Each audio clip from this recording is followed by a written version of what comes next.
To retrieve the jade pendant the general had thrown away, the woman jumped into the lake without regard for her safety. Unexpectedly, her foot got entangled in water weeds the next second. The jade pendant was right in front of her, but no matter how hard she struggled, she couldn't break free. She even gradually lost consciousness due to lack of oxygen. On the shore, the general, seeing that the woman hadn't surfaced for a long time, assumed she had drowned.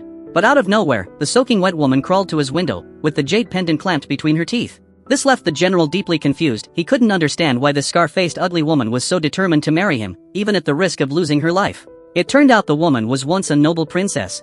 However, framed by her stepsister, she was sent to an enemy state as a hostage. For the next 10 years, she endured endless humiliation there. Everyone, including her own father, wanted her to commit suicide to preserve the royal family's honor. Learning this truth shattered the woman completely. Just as she was about to take her own life, a man rushed to her side. He had loved her since childhood, and after hearing she was sent to the enemy state as a hostage, he threw himself into studying and training. 10 years later, he finally became the prime minister of the dynasty and broke into the enemy state alone to rescue her.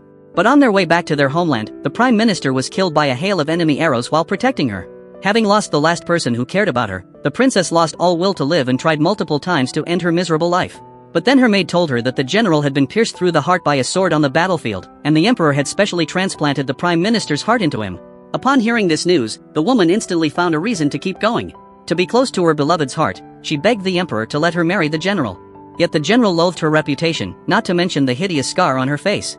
To reject the marriage, he threw his jade pendant into the lake, stating that he would only marry her if she retrieved it. Unexpectedly, the woman jumped into the lake without hesitation.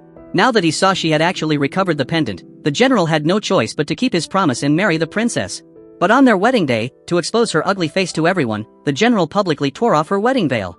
He expected her to fly into a rage, but was stunned to discover that the scar on her face had vanished without a trace.